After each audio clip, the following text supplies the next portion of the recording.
dans les mairies, dans les médiathèques, au ministère de l'économie, partout. Donc ça, c'est des gens qui ont joué aux jeux vidéo, qui savent le plaisir, la valeur du jeu vidéo, le fait que ça se partage en famille, entre amis, etc.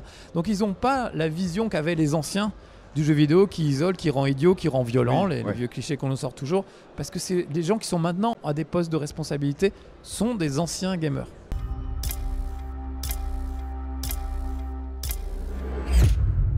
Bonjour à tous, oui.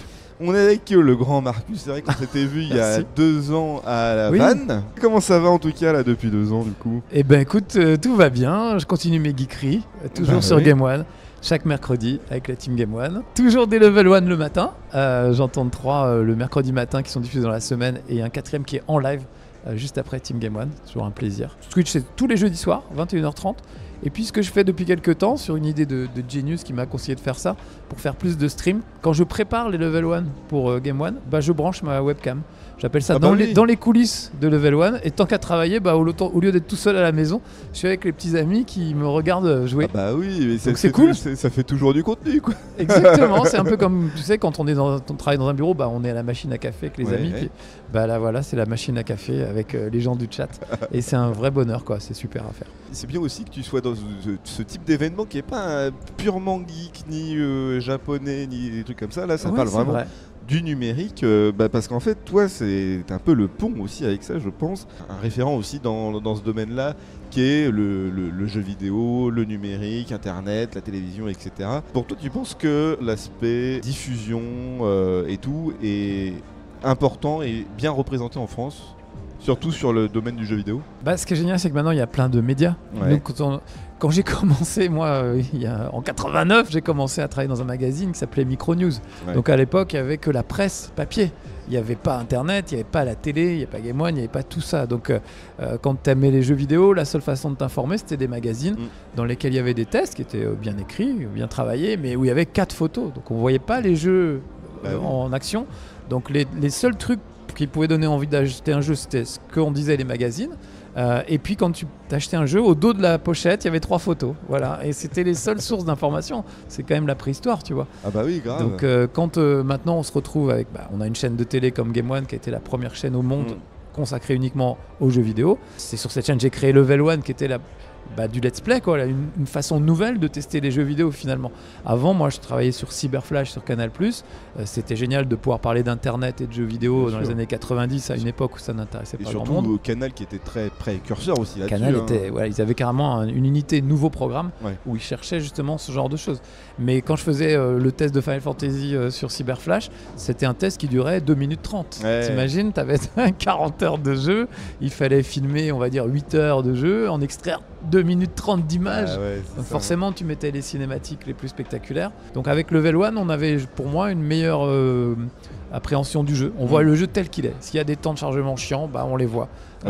S'il y a des défauts, on les voit, etc. Donc c'était important.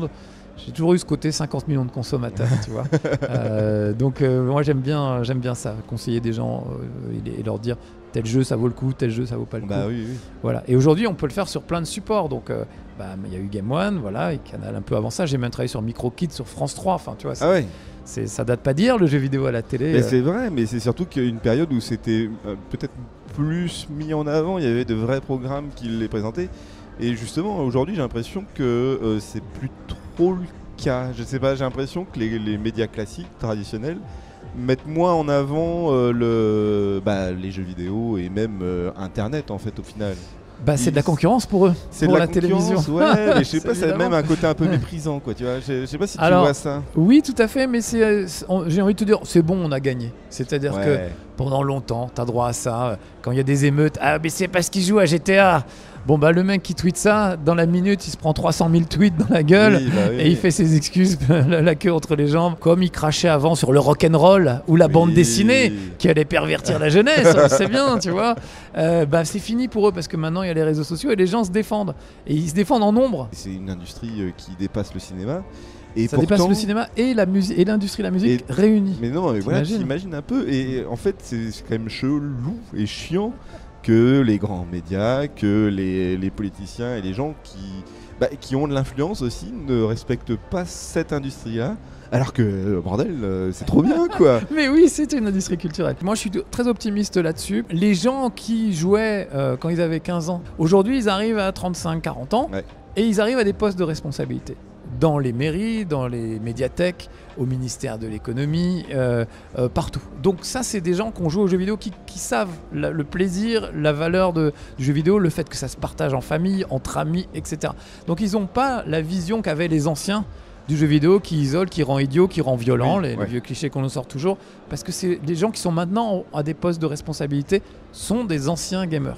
Et j'ai envie de te dire, on a gagné. Et un salon comme celui-ci ne pourrait pas s'organiser si parmi les décideurs, il n'y avait pas des anciens gamers qui sont sûrement encore des gamers aujourd'hui d'ailleurs. Ce salon-là est si particulier aussi parce que justement, il n'y a pas que, c'est pas que du gaming. Exactement. C'est du numérique.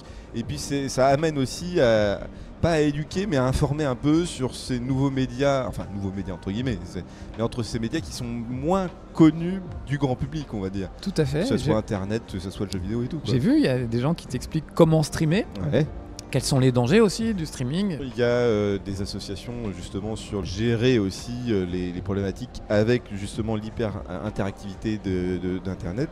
Comment toi tu gères ta communauté? Alors moi je crois que je suis le plus chanceux de tous. Ouais. J'ai zéro problème, mais vraiment zéro problème. J'ai jamais de haters, j'ai jamais de gens pénibles, mais vraiment c'est incroyable. J'ai une petite communauté, parce que finalement tout le monde ne me connaît pas. Pour me connaître, il faut avoir été geek dans les années 90-2000 et avoir CanalSat, puisque Game One n'était que sur le câble et le satellite. Donc je ne suis pas aussi connu que le mec qui fait la météo sur France 2.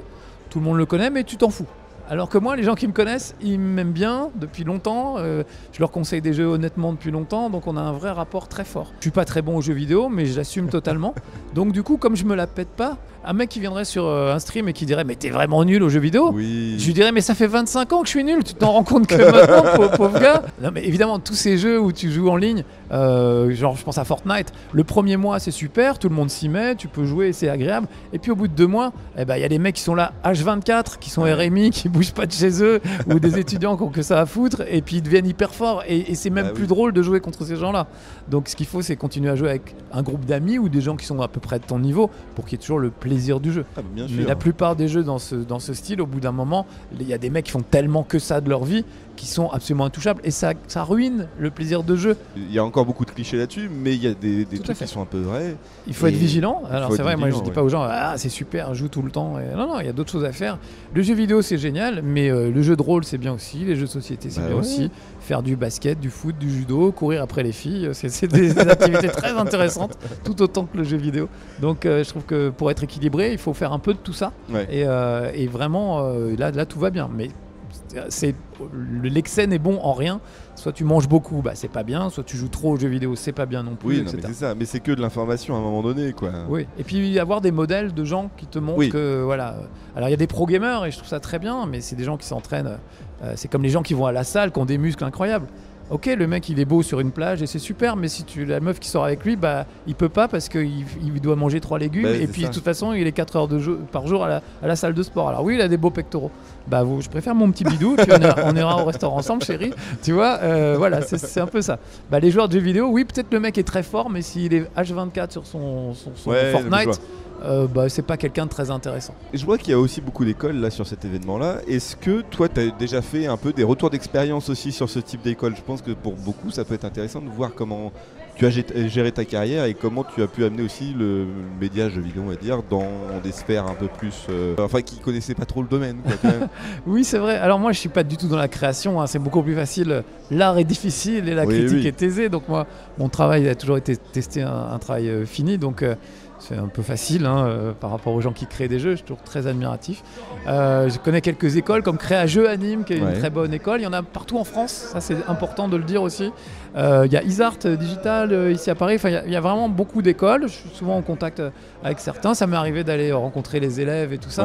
Vraiment c'est un truc que j'aime beaucoup. C'est des gens c'est eux qui vont créer les jeux vidéo que je vais devoir tester dans quelques années. Donc, je vais les voir, je leur mets un peu la pression, tu vois. Je leur dis si tu veux que je fasse un level 1 qui soit pas trop désagréable, il faut quand même un bon niveau, quoi. Donc je trouve ça génial qu'ici on puisse justement non seulement jouer à des jeux vidéo des vieux jeux rétro avec mes amis du Demco Show, où là il y a de la VR à l'entrée, etc. Mais surtout, si on a envie de travailler dans ce domaine, on peut rencontrer des gens, on peut rencontrer soit des étudiants, soit des développeurs, soit des créateurs, des professeurs, etc. Et ça, c'est génial et c'est vraiment une particularité de ce salon qui aborde toutes les facettes du jeu vidéo. Il y avait une conférence sur les femmes dans les jeux vidéo et peut-être le harcèlement qu'elles subissent, etc. Il y a des thématiques de harcèlement. Il y a des psychiatres, des psychologues qui viennent. J'aime beaucoup Michael Stora et Serge Tisseron qui sont invités ici et qui sont des gens qui parlent du jeu vidéo avec, on sent, beaucoup de passion et d'amour et qui dédramatisent un petit peu, qui rassurent. Serge Tisseron rassure beaucoup les parents sur l'idée que non, c'est pas une drogue, ça rend pas accro, il faut juste limiter le truc. Michael Stora, lui, a carrément des thérapies dans lesquelles il inclut des jeux vidéo pour que les gens se sentent mieux. Enfin, tu vois, ça montre une image positive du jeu vidéo et voilà le genre de gens qu'on peut rencontrer et écouter ici et c'est important, quoi. Tu as des activités là à venir sur cette année 2024 ?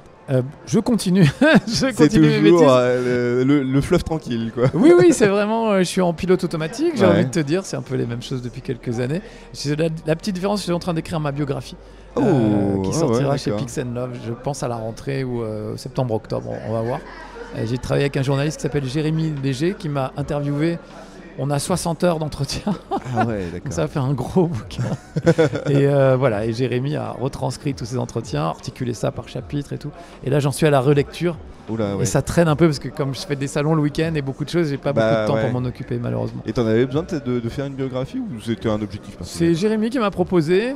C'est quelque chose que j'avais dans la tête depuis longtemps parce que c'est une longue carrière. Maintenant, c'est plus de 30 ans de jeux vidéo. Et je me dis ça peut être intéressant pour les nouvelles générations de voir ce qu'a été le jeu vidéo. Parce que moi j'ai une chance incroyable, je suis né en 66 et j'ai connu l'époque où les jeux vidéo n'existaient pas du tout.